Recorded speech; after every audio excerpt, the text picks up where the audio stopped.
नमस्कार दोस्तों, नए इन्फॉर्मेटिव वीडियो में आपका स्वागत है। दोस्तों हम आज इसमें बात कर रहे हैं कि बैंक अकाउंट के अंदर सेविंग अकाउंट और करंट अकाउंट के अंदर क्या क्या चार्जेस होते हैं, जो कि आपको पता होना चाहिए। जानकारी नहीं होने के कारण बहुत सारे लोगों के अकाउंट में चार्जेस कट जाते हैं।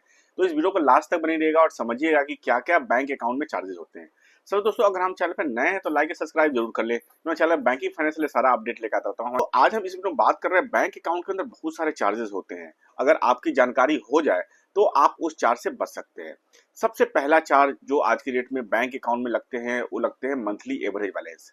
कोई भी अकाउंट हो, केवल जनधन अकाउंट छोड़ करके सारे अकाउंटों में हर बैंक का कुछ न कुछ क्लॉज जरूर होता है कि आपको इतना मेंटेन करना है। जीरो बैलेंस का सीन बहुत ही कम बैंकों में होता है कि आपको पूरा का पूरा जीरो बैलेंस दे दिया गया है। जीरो बैलेंस बोल करके कुछ ना कुछ होता है उसके अंदर टर्म कंडीशन। या तो आपको एफडी रखनी होती है या कुछ ना कुछ आपका टोटल डिपॉजिट रखना होता है। ऐसे जीरो बैलेंस कुछ नहीं होता है। तो बहुत सारे बैंकों में मंथली एवरेज बैलेंस मेंटेन करना होता है, जिसको मैप बोलते हैं। या बहुत सारे बैंकों में क्वार्टरली एवरेज बैलेंस भी मेंटेन करना होता है। ये बैंक टू बैंक डिपेंड करता है। तो जब आपके अकाउंट में अगर मंथली बैलेंस मेंटेन नहीं होता है तो बहुत मोटा चार्ज होता है, जो कि आप देखें 350 से लेके 1000 रुपए तक का चार्ज आपको लग जाता है। बहुत सारे बैंकों में क्या होता है कि अगर मान लीजिए 10,000 रुपये मेंटेन करना है और आपने 5,000 मेंटेन किया तो उसका परसेंटेज वाइज भी चार्ज लिए जाते हैं। तो इस चार्ज से बचने के लिए आप जब भी अकाउंट खुलवाते हैं तो जरूर जान लें कि कितना इसमें अकाउंट बैलेंस मेंटेन करना है। ये भी एवरेज बैलेंस मेंटेन करना होता है। मान लीजिए कि अगर आपको 10,000 अकाउंट में बैलेंस मेंटेन करना है और आज आपके अकाउंट में अगर 1 लाख रुपए है और कल आपने 1 लाख के 1 लाख निकाल लिया तो पूरे 10 दिन के लिए आपका अकाउंट मेंटेन हो जाता है। तो एवरेज बैलेंस ऐसे निकाला जाता है। और बहुत सारे बैंकों में एप्लीकेशन भी है, जैसे कि internet banking, mobile banking application, उसमें आप चेक कर सकते हैं कि अब तक आपका कितना अकाउंट बैलेंस मेंटेन हुआ है और फिर आगे कितने शॉर्टफॉल हो रहे हैं। तो इसको अगर आप डे टू डे अगर चेक करें तो इस चार्ज से आप इजिली बच सकते हैं। दोस्तों इसके बाद जो बैंक अकाउंट में जो चार्जेस होता है वो होता है एसएमएस अलर्ट चार्ज। बैंक जो आपको एसएमएस देता है ट्रांजैक्शन से रिलेटेड, उसके अंदर भी चार्ज होते हैं। तो ये आप जान लीजिए कि कितना चार्जेस होते हैं। बहुत सारे लोग फिर स्टेटमेंट दे के कंफ्यूज हो जाते हैं कि किस बात के चार्ज लग गए। तो एसएमएस अलर्ट चार्ज लगते हैं। उसके बाद दोस्तों जो तीसरा चार्ज लगता है वो एटीएम कार्ड के चार्ज। एटीएम कार्ड के चार्ज बैंकों में 100 रुपए से लेके 500 रुपए 1000 रुपए तक के चार्ज लगते हैं। तो जब भी आप अकाउंट खुलवाए या आप अब तक अवेयर नहीं है कि आपके अकाउंट में एटीएम कार्ड के चार्ज कितने हैं, अगर आप अवेयर नहीं है एटीएम कार्ड के चार्ज तो जरूर आप जान लीजिए कि कितना इसमें आपके एटीएम कार्ड के चार्ज है। इसके साथ साथ जो एटीएम इसके साथ साथ जब आप एटीएम के लिए न्यू अप्लाई करते हैं, आप अगर आप रिन्यू कराते हैं या आपका फिर से कर खो जाता है मंगवाते हैं तो उसके भी चार्ज अलग से होते हैं। तो ये भी आपको जानना बहुत जरूरी है। इसके बाद दोस्तों जो मेजर आज के डेट में जो लोगों को जो चार्ज लग रहे हैं अकाउंट्स के अंदर वो है कैश डिपॉजिट और विड्रॉल से रिलेटेड।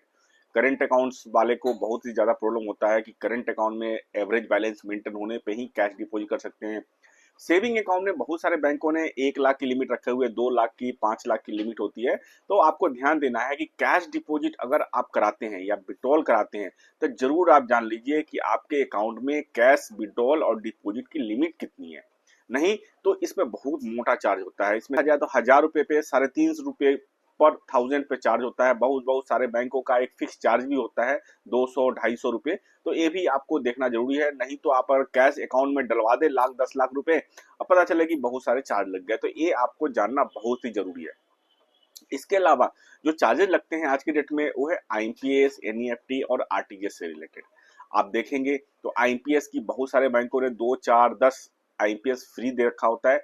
उसके बाद क्या होता है एनईएफटी आरटीजीएस की भी कुछ लिमिट तक फ्री होता है। अगर उसके ऊपर आप जाते हैं तो उसमें चार्ज लगता है। और आज के डेट में देखें तो बहुत सारे बैंकों ने आरटीजीएस एनईएफटी अगर आप ब्रांच के थ्रू कराते हैं तो चार्ज लगता है। आरटीजीएस एनईएफटी अगर आप ऑनलाइन करते हैं तो आपको फ्री ऑफ कॉस्ट मिल जाता है। तो आप ध्यान दीजिए कि आप शेड्यूल ऑफ, अगर करंट अकाउंट है आपका, शेड्यूल ऑफ चार्ज जरूर देख ले। अगर करंट अकाउंट चल रहा है तो जरूर जान लें कि इसमें आरटीजीएस एनईएफटी के ऑनलाइन कितने फ्री हैं और इसमें ब्रांच के थ्रू अगर हम ट्रांजेक्शन कराते हैं तो आपको क्या चार्ज देना पड़ता है।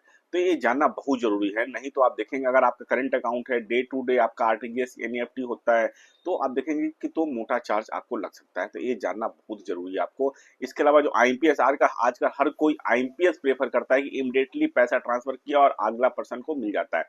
लेकिन आईएमपीएस की लिमिट होती है। इसमें 2.5 रुपए से लेके 50 रुपए तक का चार्ज लगता है। आपने दिन में अगर